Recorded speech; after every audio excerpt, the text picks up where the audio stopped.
Olá, hoje é sexta-feira, dia de resenha do Mundo Político. Você confere agora os principais destaques da semana. As versões da disputa pelos dividendos da Petrobras. Lula busca saída para a queda na avaliação de governo. General diz que Freire Gomes ameaçou prender Bolsonaro. E ainda, crise interna do União Brasil. Estão comigo Marco Antônio Soalheiro e Andréa Zaguri. Obrigada pelo convite, é um prazer. Demorou um pouquinho, mas eu cheguei. Bem-vinda, Zaguri. Obrigada, Mar. Prazer estar com você, com a Vivi e com todos que nos assistem. Muito bem-vindo, Zaguri. Obrigada. Bora resenhar? Vamos embora. Então, hoje os portais de notícia destacaram uma informação do depoimento do ex-comandante da Aeronáutica, Batista Júnior, aquele que prestou depoimento há mais tempo. Ele disse à Polícia Federal que o ex-comandante do Exército, Freire Gomes, chegou a comunicar que prenderia o então presidente Jair Bolsonaro caso ele tentasse colocar em prática um golpe de Estado. O ex-comandante da FAB também afirmou que, se Freire Gomes tivesse concordado com o golpe, teria sido consumado, esse golpe teria sido consumado para impedir a posse de Lula.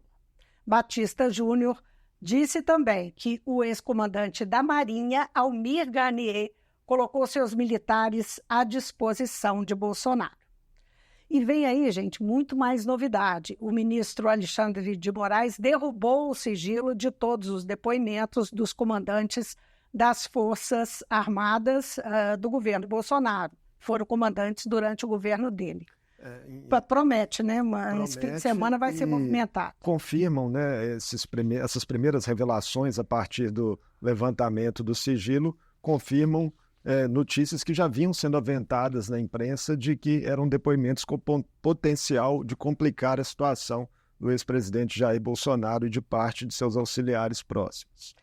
Bom, agora vamos lá para o assunto que dominou a cobertura política nos primeiros dias da semana, a Petrobras. Houve uma disputa interna na companhia em torno do pagamento dos dividendos extraordinários aos acionistas, quase 44 bilhões de reais. O presidente Lula teria arbitrado a discussão. Ao final, a decisão majoritária no Conselho foi que a Petrobras reteria o total dos dividendos excedentes por enquanto. E as ações no mercado caíram logo em seguida 10%, logo no primeiro dia dessa discussão virar público.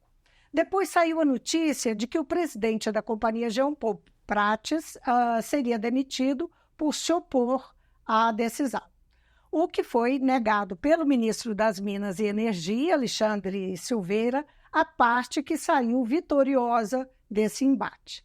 Prates, por sua vez, negou a interferência de Lula. O que Prates disse sobre isso, hein, Marco Antônio? Então, Vivi e Zaguri, o presidente da Petrobras buscou baixar a fervura. Ele até se reuniu com Lula no início da semana, em meio aos rumores de uma possível demissão, mas garantiu que esse encontro já estava agendado previamente. E Prates disse que a decisão do Conselho pode ser interpretada como um exercício soberano dos representantes dos acionistas majoritários, que no caso é o governo, que é o acionista majoritário da estatal. Em contraponto a essa negativa de Prates, a colunista do jornal Globo, Malu Gaspar, apurou e publicou que Lula teria, sim, interferido pessoalmente para que a decisão do Conselho, pelo menos nesse momento, fosse de não repassar os dividendos extras aos acionistas. Agora, essa disputa se deu originalmente entre Jean Paul Prates e o ministro das Minas e Energia, Alexandre Silveira, né? O que defendia cada parte aí envolvida, né? Então, Prates e Alexandre Silveira, Zaguri e Vivian, estariam, segundo a imprensa, travando embates contínuos nos bastidores do governo federal em uma batalha aí velada por influência no mercado e pela atenção de Lula. Nessa questão específica dos dividendos extraordinários, Prates defendia que metade dos 43,9 bilhões fossem repassados aos acionistas, alegando que, se a empresa não fizesse isso, passaria uma imagem negativa ao mercado. E, de fato, as ações da Petrobras na Bolsa caíram 10% em um único dia, né, quando havia ali a expectativa de que o governo iria interferir na questão. Já Alexandre Silveira, ele defendia que todo o dinheiro dos dividendos extraordinários ficasse no caixa da estatal, até porque, né, a companhia ela teve uma queda de 6,3% no lucro do quarto trimestre do ano passado. Por ora, como fica a situação? O governo estuda a criação de um fundo para receber aí, dividendos extraordinários com foco em investimentos. Mas tanto o ministro Alexandre Silveira quanto o ministro da Fazenda, Fernando Haddad, dizem que essa é uma situação dinâmica e não negam uma possibilidade de que o governo reavalie a questão. Bom, sobre o assunto, uma matéria do UOL trouxe a seguinte manchete: mesmo sem dividendos extras, Petrobras paga mais que rivais globais. A matéria traz uma lista das principais petroleiras do mundo, encabeçada pela Petrobras, justamente a líder. A fonte é a plataforma de investimento Economática. A reportagem também traz as razões do mercado. André Zaguri, como é que é a explicação dessa reação? Pois é, né? O Marco falou do ponto de vista do governo, eu trago aqui o ponto de vista dos investidores. Essa reportagem que você citou traz essa questão da Petrobras e o que os investidores querem e pensam sobre isso. O que eles dizem? Como as receitas das empresas petrolíferas variam muito, são chamadas cíclicas, né? Em função do valor do barril do petróleo, a gente tem aqui um dado que o barril pode chegar de 40 a 120 dólares. Hoje, por curiosidade, eu olhei o valor do barril do petróleo, varia também durante o dia, é impressionante, 85 dólares. Estava 85, passou para 80, é uma curiosidade aqui que a gente traz. E essa variação faz com que os investidores tenham um pouco controle. E, segundo eles, a distribuição desses dividendos para os acionistas faz toda a diferença na hora de atrair investidores para a Petrobras. Segundo essa reportagem do UOL que você citou, os dividendos distribuídos pela Petrobras em 2023 apresentaram queda. Ainda assim, a empresa ficou na frente de muitas outras petroleiras que trabalham com o mesmo produto, que é o petróleo, ou seja, na questão da divisão dos dividendos. O fato é que essa economática, o que é essa economática, né? A gente também precisa saber quem está fazendo essa análise. Essa economática é uma plataforma que faz análise de mercado e os investidores se baseiam nos dados dessa plataforma. E colocou, então, a Petrobras na liderança da distribuição de dividendos, à frente de empresas dos Estados Unidos, Inglaterra, Itália e Canadá. Muito bem, só para completar aqui com uma contraposição a esse debate favorável à distribuição dos dividendos, que foi, na verdade, a voz corrente na grande mídia brasileira. Mas tem esse contraponto é do professor de economia da Unifesp, André Roncalha. Ele assina uma coluna na Folha que tem o título "A mão pesada do Estado é exatamente do que a Petrobras precisa agora". Ele diz que priorizar o acionista majoritário não é cláusula pétrea da governança corporativa. E acrescenta: os acionistas majoritários da Petrobras são os mais de 200 milhões de brasileiros e brasileiras e rejeitam a interferência política dos acionistas minoritários fixados em seu retorno financeiro de curto prazo. Está aí a opinião do professor André Roncalha. Bom, essa foi um debate muito, muito quente e essa conversa não acabou, não. Isso ainda vai render para frente porque esse dinheiro todo ainda não foi distribuído, o mercado pressiona. Nos últimos dias, as pesquisas PEC, Atlas e Quest apontaram um recuo na aprovação do governo Lula. Nós falamos disso aqui na semana passada. No início desta semana, o Datafolha mostrou queda significativa na avaliação de Lula na Grande São Paulo, 7 pontos percentuais. Integrantes do governo estariam defendendo um reposicionamento com evangélicos sobre eleições na Venezuela e atenção à inflação de alimentos. E aliados de Lula já estariam pedindo uma mudança na rota do governo. Essa semana, o colunista da revista Veja, Thomas Trauman, fez uma análise no mundo político que vai na mesma direção, não foi isso, Marco? Foi isso sim, Vivi, Zaguri. Thomas Trauman, ele assina, né, junto com o professor Felipe Nunes, o livro Biografia do Abismo, em que eles falam, né, da calcificação polarizada da sociedade. E por isso, até por isso, o jornalista entende que o presidente Lula precisa prestar atenção, à perda de popularidade que ele está tendo, sobretudo entre aqueles eleitores não radicalizados que optaram em apoiá-lo para derrotar Bolsonaro. Vamos conferir. É inegável que o 2023 foi um ano muito superior a que se imaginava. Agora, eu acho que em 2024 o governo tem um desafio diferente. E eu acho que talvez ele não tenha entendido o tamanho do desafio. Ele não entendeu que a oposição já se retomou o seu lugar e, portanto, vai ter uma oposição firme. E várias das pessoas que votaram no presidente Lula porque não queriam uma reeleição do Bolsonaro, agora, com a elegibilidade do ex-presidente Bolsonaro, falam, eu não preciso mais ter fidelidade ao Lula. Então, elas também estão ficando mais independentes, estão ficando mais críticas. Então, você tem uma situação de 2024 que ela não é a mesma situação de 2023, entendeu? Então, eu acho que o governo não está preparado para isso. Eu acho que se o presidente Lula mantiver uma comunicação que ele só fala com os seus eleitores, só fala com aquelas pessoas que já são, vamos dizer, convertidas, né? Ele pode ter mais problemas de popularidade nas próximas pesquisas. Só lembrando, né, para quem nos assiste, a íntegra dessa entrevista com o Thomas Trauma está disponível no portal da TV Assembleia. E no Planalto já houve uma primeira reação aos números das pesquisas. O presidente Lula pediu para a Casa Civil fazer um pente fino sobre o desempenho dos ministérios e os desafios do governo em 2024. E marcou reunião com todo o Ministério para segunda-feira. Ontem encomendou aos ministros da Fazenda, Casa Civil, Agricultura, Desenvolvimento Agrário e ao presidente da Companhia Nacional de Abastecimento um pacote de medidas anti-inflação. Esse assunto está pegando, né? Bom, a PEC antidrogas avança no Senado. A proposta coloca na Constituição que é crime o porte e a posse de entorpecentes em qualquer quantidade. Essa é a proposta de emenda à Constituição. A matéria passou pela CCJ, a Comissão de Constituição e Justiça, e agora vai para o plenário da Casa. Mas depois ainda tem que enfrentar a Câmara, né? Toda uma votação na Câmara. A rapidez na tramitação do Senado é uma reação à retomada do julgamento no Supremo Tribunal Federal, que pode descriminalizar a maconha para uso pessoal. Os ministros discutem qual seria a quantidade do porte legal.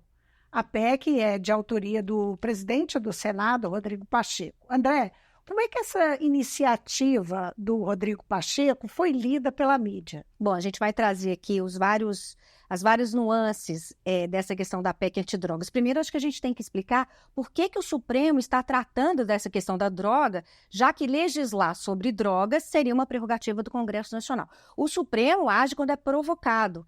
E, nesse caso, ele foi provocado por um caso de um rapaz, um mecânico, que foi preso com 3 gramas de maconha.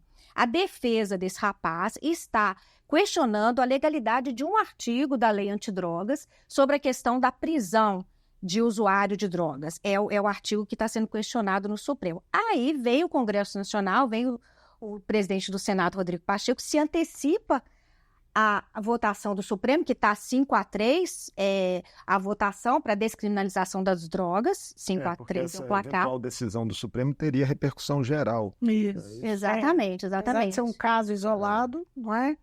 Ele repercute para todos. Mas aí o Senado se antecipa e o senador Rodrigo Pacheco, presidente do Senado, apresenta essa proposta de emenda à Constituição. E a proposta de emenda à Constituição, como você já mesmo falou, propõe que passa a ser crime possuir ou carregar qualquer tipo de droga, independentemente da quantidade. O que, do ponto de vista da legislação, é uma volta ao passado, né? Porque hoje não é mais assim, que a lei prevê não é isso. Você falou da questão da quantidade de drogas, que o Supremo está discutindo também, é entre 25 gramas e 60 gramas. Mas, enfim, essa questão da quantidade também gera muita polêmica, divide muito as opiniões. E aí a imprensa também traz um outro viés dessa questão da aprovação dessa PEC antidrogas. A votação da PEC antidrogas e também a votação no ano passado, do fim das decisões monocráticas no Supremo Tribunal Federal, essas duas situações estariam diretamente ligadas ao processo sucessório no Senado Federal.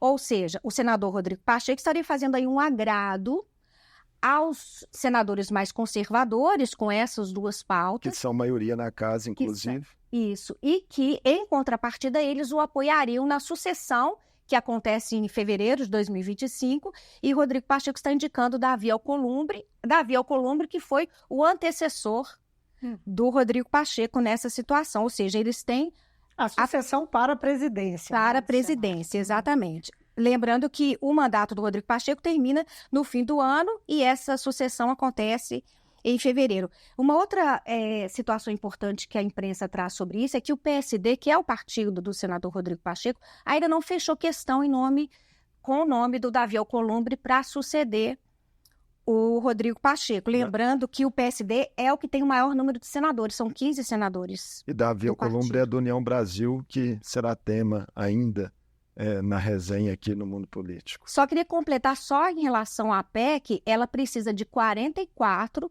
votos dos 81 senadores. Já passou pela CCJ, agora vai a plenário. Bom, e Jair Bolsonaro parece estar trabalhando politicamente de olho em eleições. Ele frequenta regularmente a sede do seu partido, o PL. Segundo o noticiário, tomando cuidado para não encontrar o presidente do PL, Valdemar da Costa Neto, o que é uma exigência da Justiça. Nos últimos dias, visitou cidades do interior paulista. Amanhã, no Rio de Janeiro, lança a candidatura do ex-diretor da Polícia Federal, Alexandre Ramagem, à Prefeitura Carioca. Depois faz outra série de visitas no estado. Bolsonaro admitiu na segunda-feira que quer Michele candidata à vaga no Senado, caso Sérgio Moro seja cassado pela Justiça Eleitoral. É isso mesmo, André? Pois é. Vocês conhecem aquele ditado? Mais vale um passarinho na mão do que dois voando?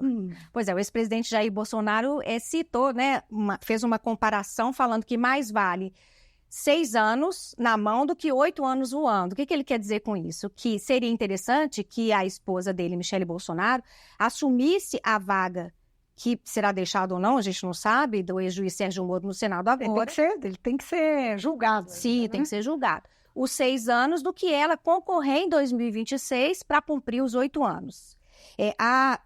A ex-primeira-dama é uma das principais, é um dos principais nomes da direita para conquistar o chamado voto religioso. Ela fez pronunciamentos, né, na manifestação da Paulista, né, tem 2 semanas. Ela chegou até, né, Zaguri, a ser colocada pela crônica política como alguém até para um projeto nacional, né? O próprio PL tentou ali emplacá-la como uma figura de projeção nacional visando 2026, Bolsonaro mas o fato não gostou muito. O fato é que Bolsonaro, né, seu marido, e os filhos, segundo também a imprensa publica, não cogitam essa hipótese, né, de tê-la como candidata à presidência da República. Sobre essa candidatura dela ao Senado, o ex-presidente Jair Bolsonaro diz que tem em mãos pesquisas que garantem que ela seria eleita com tranquilidade nesse caso.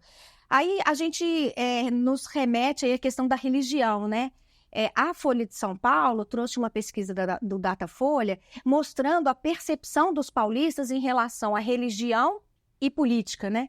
Que são 2 assuntos que dividem bastante opiniões.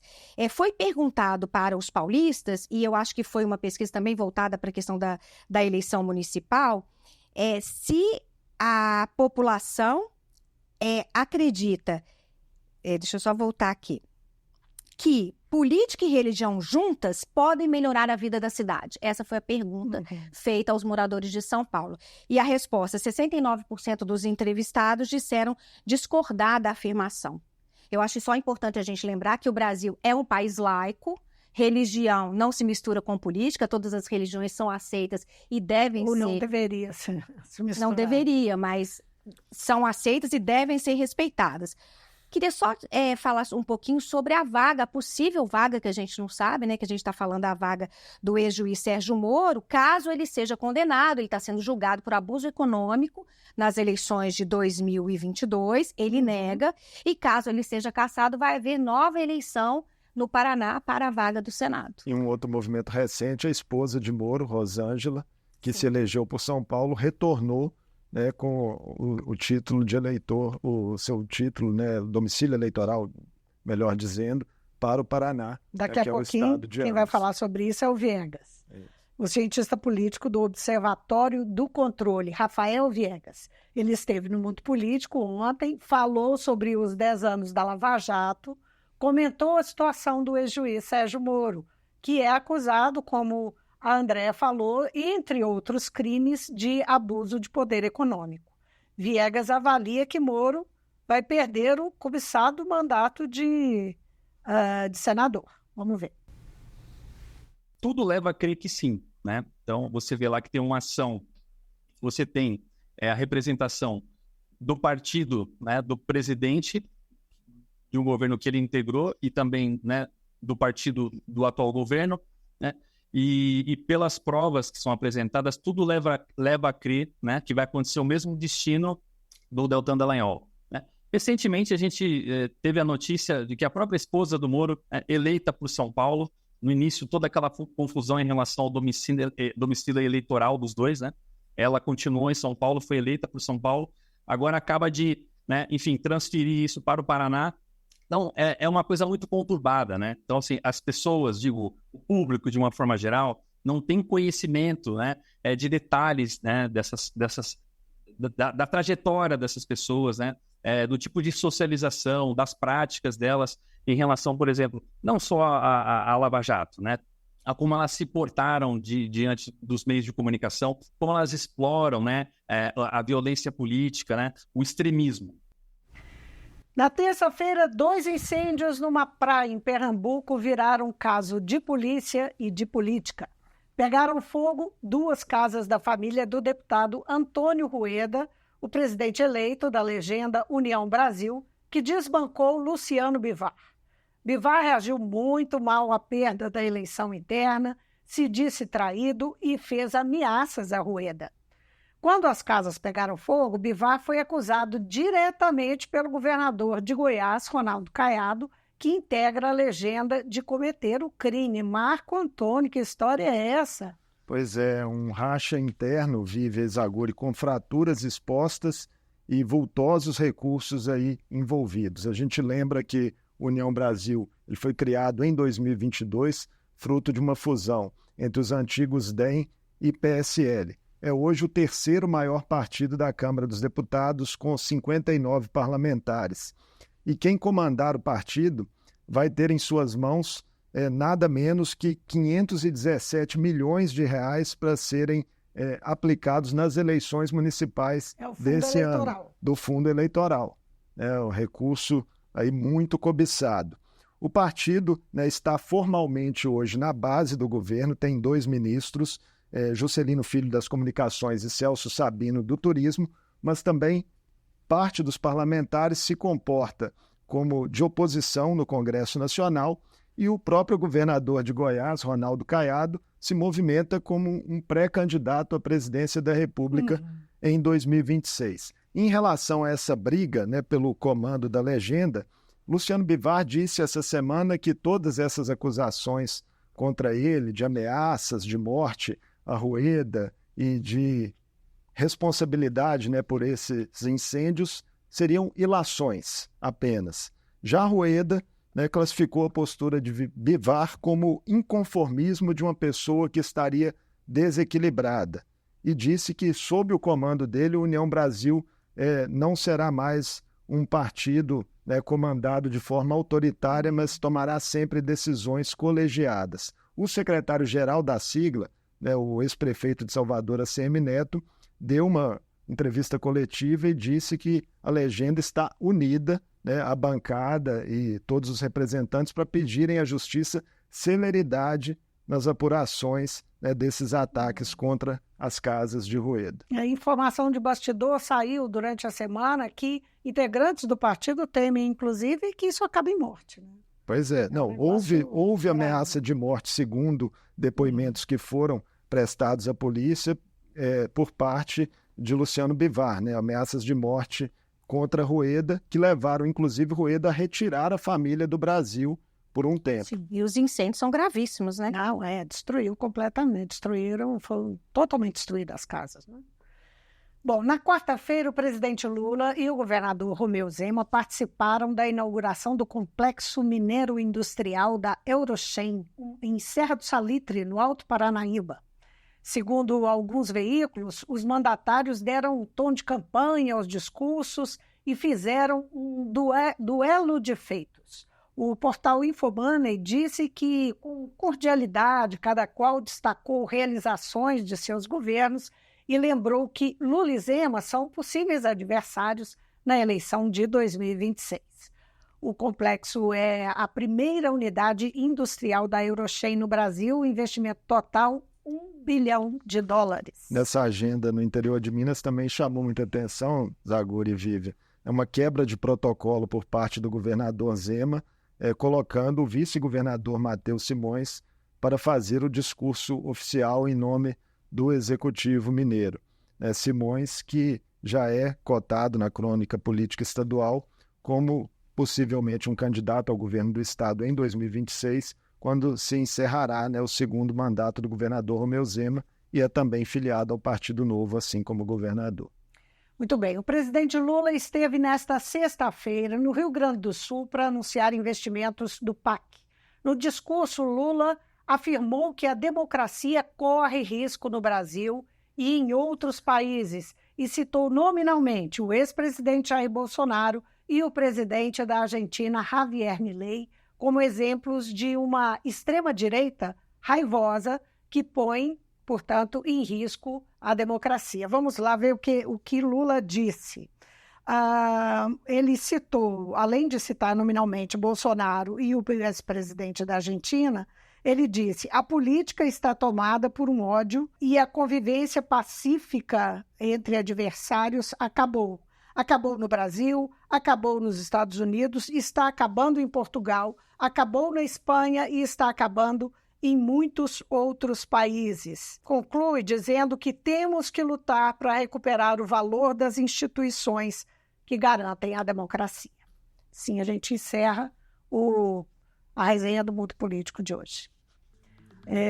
O Marco Antônio, Andréia, muitíssimo obrigada pela parceria. Andréia, muito obrigada por topar com a gente essa jornada. Muito obrigada, é um desafio e eu gosto muito e estou agradecida de poder colaborar. Obrigada, Vivian e Marco. Teremos outras oportunidades certamente, ao longo do ano, muitas outras, e bem-vinda mais uma vez. Bom, e na segunda-feira, Marco Antônio está de volta com o Mundo Político e nós na sexta. Até lá.